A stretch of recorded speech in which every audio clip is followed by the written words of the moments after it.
स्वाती बोलते आहे। आज माझं वय 35 वर्ष आहे।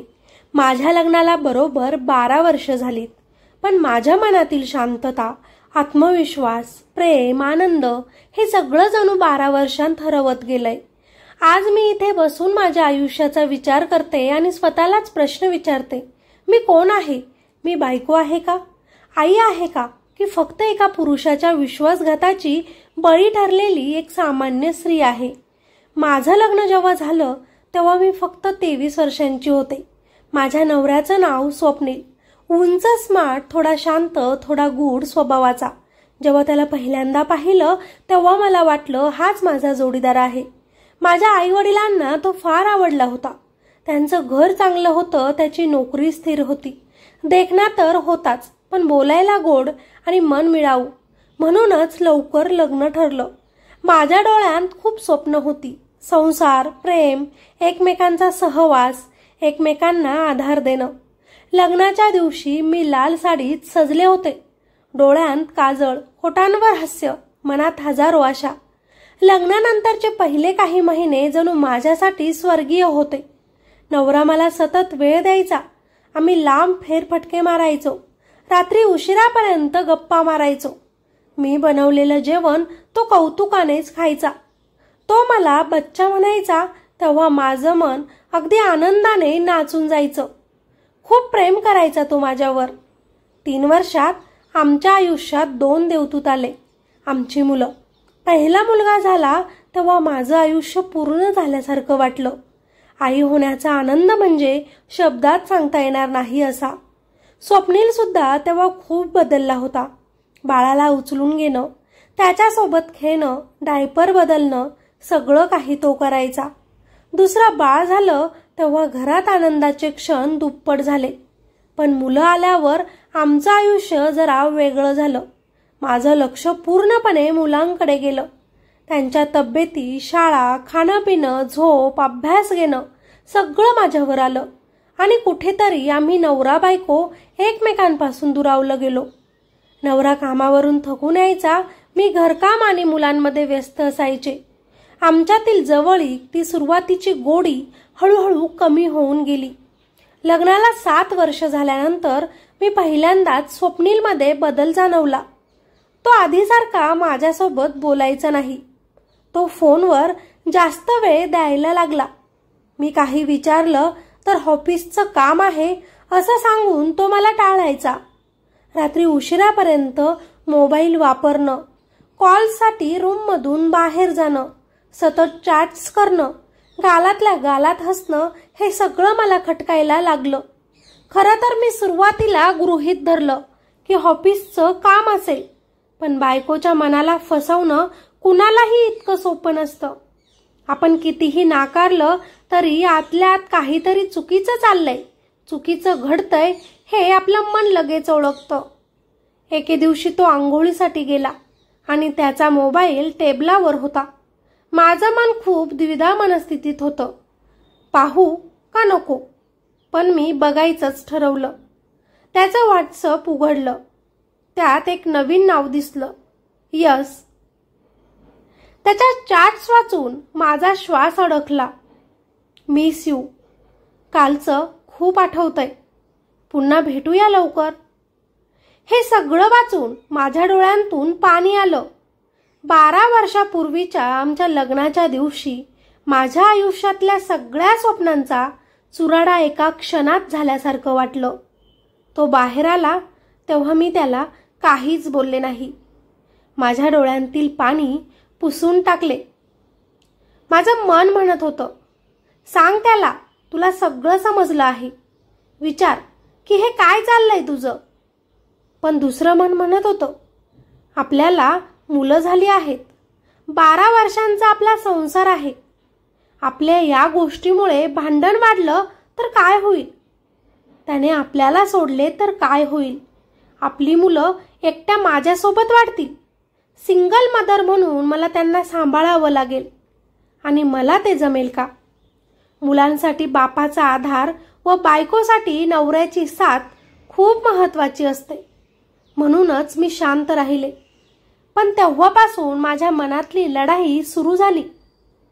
मी बाहेरून सगळं सुरळीत असल्यासारखं स्वप्नीलला दाखवायचे, पण आतून मी पूर्णपणे तुटत चालले होते.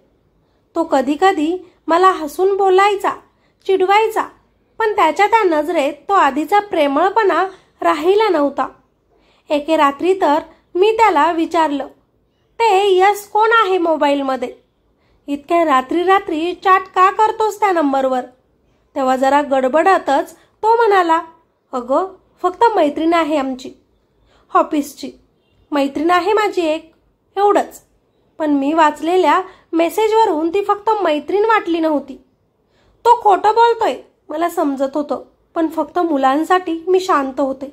पण मी आतून खूप तुटले होते.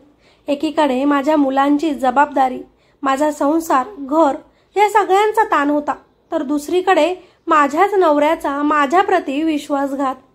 रात्री तो खूप उशिरा घरी यायचा आणि मी डोळ्यात पाणी येऊन त्याच्याकडे बघायची, पण त्याला पहिलं प्रेमच राहिलं नव्हतं. बायको वाट पाहते आहे, तिला जवळ घ्यावं, प्रेम द्यावं, हेच तो विसरला होता. लेट येऊन तो मात्र मोबाईलवर हसत हसत टाईप करत राहायचा.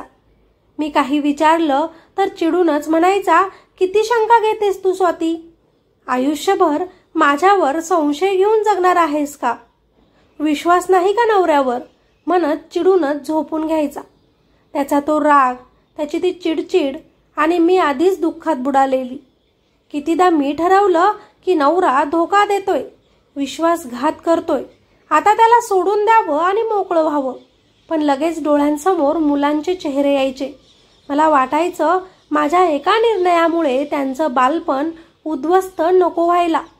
त्यांना आई आणि बाबा दोघंही गरजेचे आहेत. माझा आत्मविश्वास दररोज कमी होत गेला.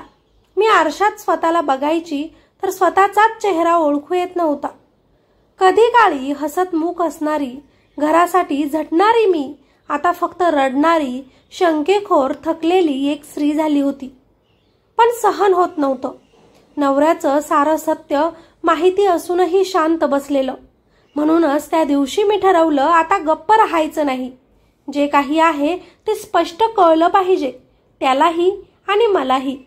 त्या रात्री मी धाडस केलं आणि त्याच्याशी बोलले, तू मला सत्य सांगशील का? तुझं अफेअर सुरू आहे ना? मी वाचलंय सगळं. मला खोटं सांगायची गरज नाही आता. मला फक्त एवढं जाणून घ्यायचंय की आपल्या 12 वर्षांच्या संसाराचं महत्त्व तुझ्यासाठी काहीच नाही का? मीच जर तुला सोडून दुसऱ्या मुलाच्या प्रेमात पडले असते तर?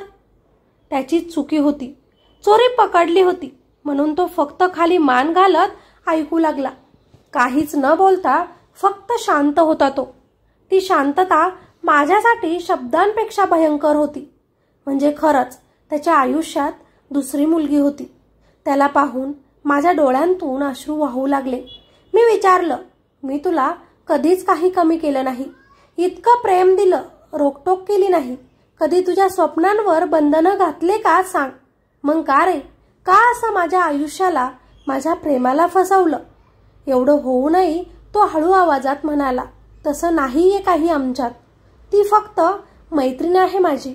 पण मला माहिती होतं ही फक्त मैत्री नाही, मैत्री पलीकडे नातं गेलं होतं. त्या रात्री मी खूप रडले. मुलं बाजूलाच झोपली होती. त्यांच्यासाठी मी गप्प बसले. पण मनात ठरवलं, मी असं आयुष्य आता जगू शकणार नाही. दुसऱ्या दिवशी मी माझ्या जवळच्या एका मैत्रिणीला सगळं सांगितलं.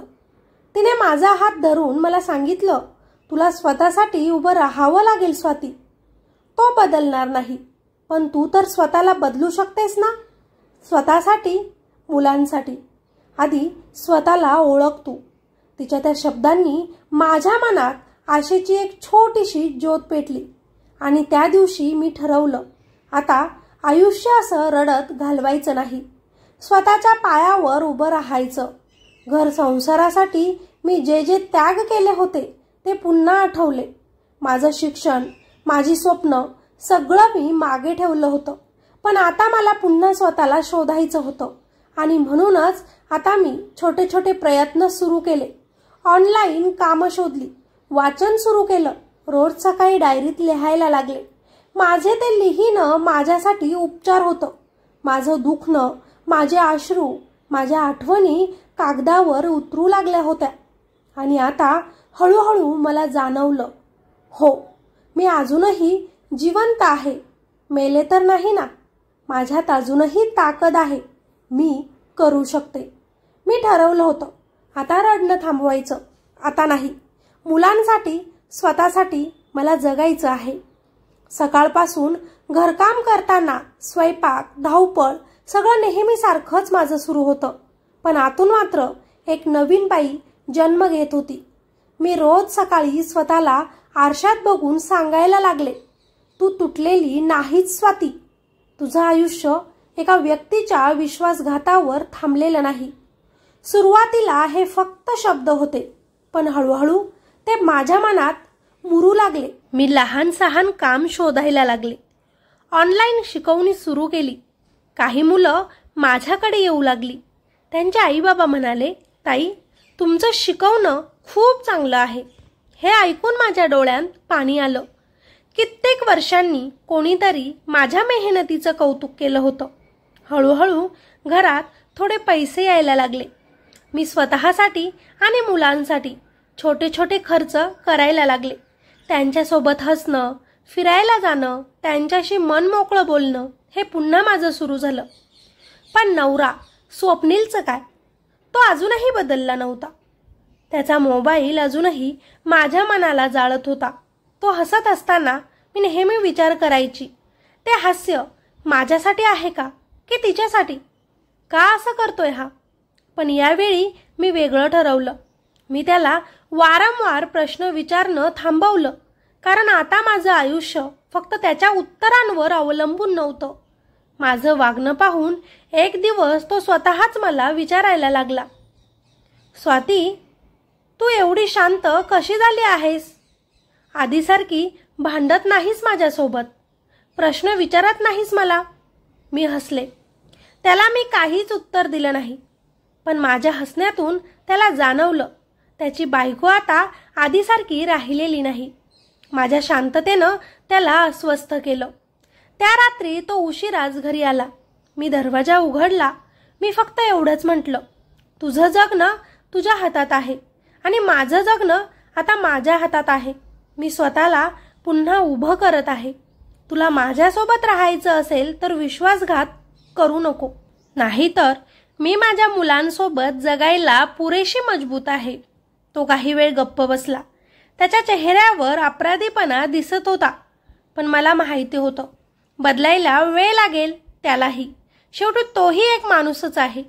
कदाचित तो खरोखर बदलेल, कदाचित नाही बदलू शकणार.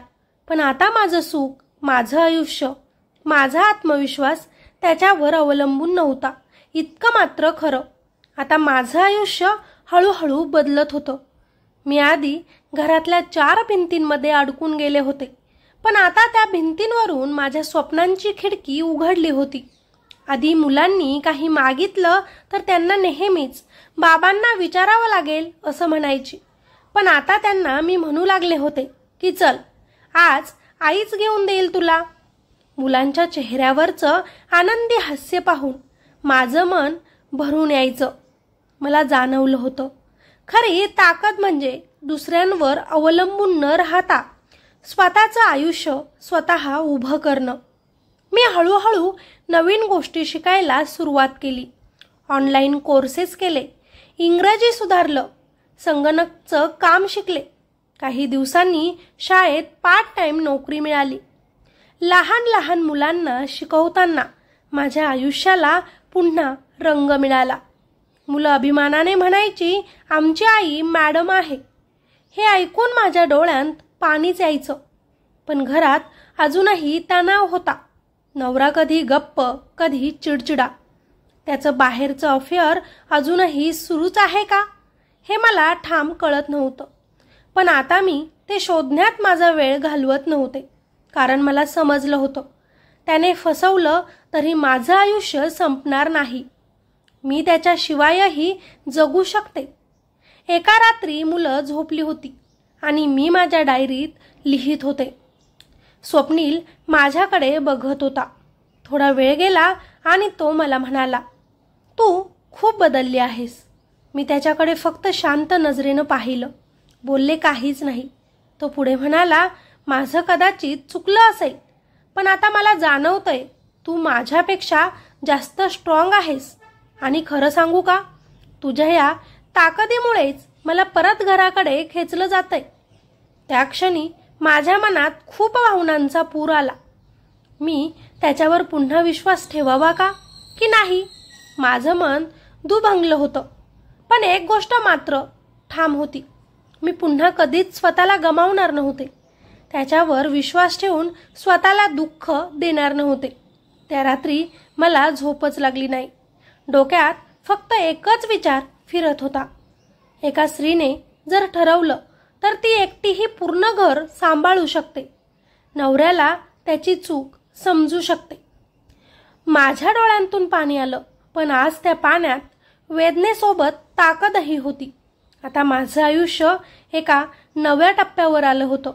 मी पूर्वीसारखी फक्त घरातल्या जबाबदाऱ्या पेलणारी बाई राहिले नव्हते, तर स्वतःच्या मेहनतीवर उभी राहणारी एक स्त्री झाले होते.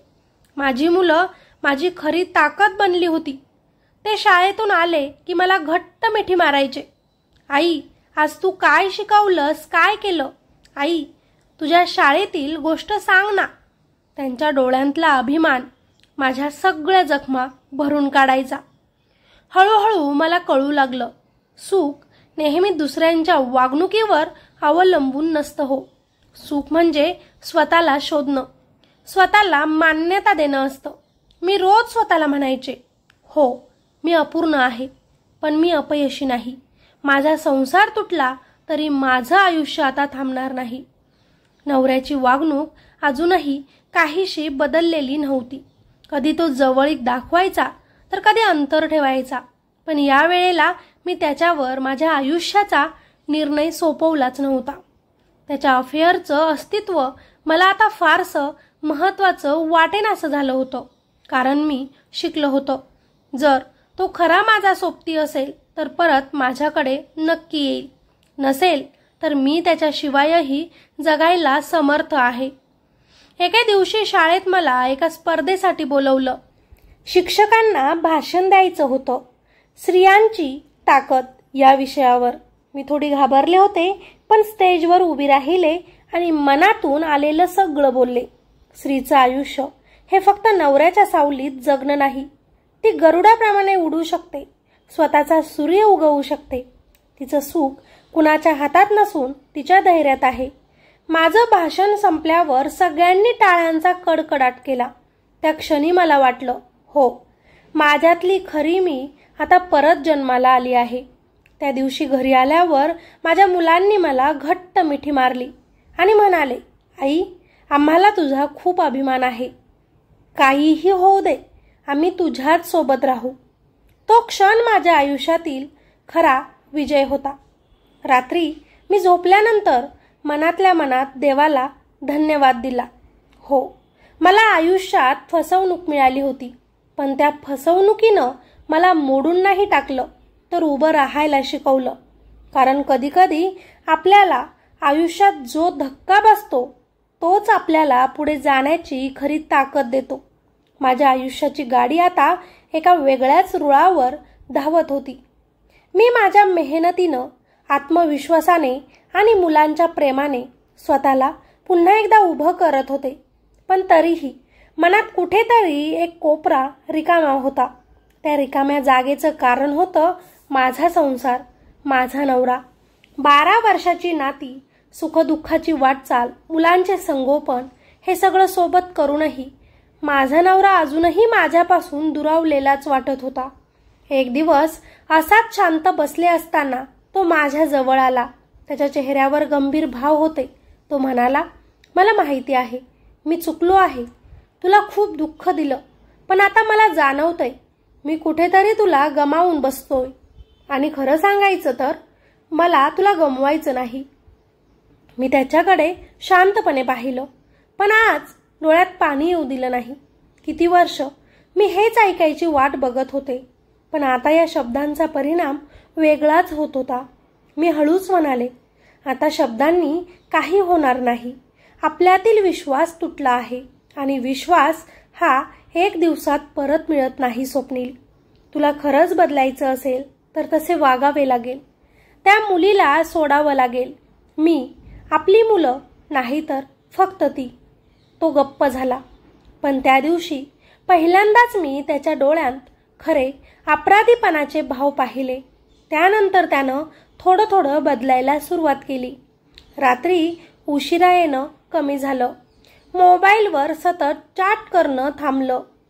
मुलांसोबत खूप वेळ घालवू लागला. मला अजूनही खात्री नव्हती की तो पूर्णपणे बदलला आहे का, पण त्याचे प्रयत्न मला आता दिसत होते. माझ्या मनातला राग, दुःख अजूनही होतच, पण त्याच्यासोबत एक नवी जाणीवही झाली. मी आता त्याच्यावर अवलंबून नव्हते.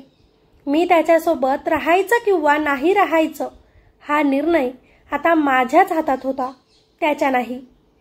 एका रात्री मी डायरीत लिहिलं, जीवनात काही नाती फसवतात, काही नाती जखमा देतात, पण त्या जखमांतूनही आपण स्वतःला शोधू शकतो. सुखाचं खरं बीज आपल्या आतच आहे, दुसऱ्यांच्या वागणुकीवर नाही. मुलं मोठी होत होती आणि त्यांच्या डोळ्यात माझं खरं प्रतिबिंब दिसत होतं. एक मजबूत आई. मी ठरवलं, माझं पुढचं आयुष्य मी मुलांच्या स्वप्नांसाठी आणि माझ्या स्वतःच्या आत्मसन्मानासाठी जगणार आहे. नवऱ्यानं खरंच साथ दिली, प्रेम दिलं तर ठीक, नाही दिली तर मी आता हरणार नाही. आता माझ्या डोळ्यात वेदनेऐवजी आत्मविश्वास चमकत होता आणि हेच माझं खरं पुनर्जन्म होतं. आता माझ्या आयुष्याची दिशा स्पष्ट झाली होती. कधी काळी मी रडत रडत दिवस काढत होते, स्वतःला कमी लेखत होते. आयुष्य संपल्यासारखं वाटत होतं, पण आज मी पुन्हा उभी राहिले होते. मी शाळेत कायमस्वरूपी नोकरी मिळवली. मुलं माझ्यावर अभिमान बाळगू लागली. घरातला खर्च, मुलांचं शिक्षण, माझ्या छोट्या छोट्या इच्छा सगळं आता मी स्वतःच्याच कष्टावर भागवत होते. माझ्या हसण्यात आता दुःख नव्हतं तर आत्मविश्वास होता. नवराही बदलायचा प्रयत्न करत होता. त्यानं माझ्यासमोर एके दिवशी कबुली दिली, मी खूप मोठी चुकी केली, पण तुझ्या ताकदीनंच मला परत घरी खेचलं. आज मला जाणवतं, खरी साथ, खरं प्रेम इथेच होतं तुझ्याजवळ. मी त्याचं ऐकलं, पण मनाने ठरवलं की त्याचं आयुष्य त्याचं आहे आणि माझं आयुष्य आता माझं आहे. तो खरंच बदलला तर आमचं नातं परत जिवंत होईल, नाहीतर मी आधीच माझं जग उभं केलं आहे. मी मनाशीच पुटपुटले, तू फसवली गेलीस. तू नवऱ्याचा विश्वासघात सहन केला, पण त्या जखमांमधून तू नवी ताकद जन्माला घातली. आज मी तुटलेली नाही तर अधिक मजबूत झाले. आता माझं आयुष्य कुणाच्या हातात नाही, नवऱ्याच्या देखील नाही, ते फक्त माझ्याच हातात आहे. मुलांनी धावत येऊनच मला मिठी मारली. त्यांच्या मिठीत मला माझं खरं घर, खरं सुख, खरं आयुष्य सापडलं आणि मी शांतपणे डोळे मिटून हसले. मित्रांनो, नवरा तर बदलून माझ्याकडे परत आला. त्यानं माफीही मागितली, पण आता त्याला माफ करावे की नाही समजत नाही. 12 वर्षांचा आमचा संसार मोडणं उचित वाटत नाही. त्याने कबुली दिली की पुन्हा त्याच्याकडून असं होणार नाही, पण मी त्याच्यावर विश्वास कसा ठेवू की तो पुन्हा दुसऱ्या मुलींच्या प्रेमात पडणार नाही. काहीच समजत नाही, नातं ठेवू की तोडू. तुम्हीच मला कॉमेंट करून तुमचं मत सांगा. स्वातीच्या स्टोरीमधून आपण शिकतो, कधी कधी आयुष्य आपल्याला फसवणूक, विश्वासघात, दुःख देतं, पण त्या दुःखातूनही आपण स्वतःला पुन्हा उभं करू शकतो. स्त्री म्हणजे फक्त संसार सांभाळणारी नाही, तर आयुष्याला नव्यानं घडवणारी शक्ती आहे आणि ही कथा त्याच एका शक्तीची आहे.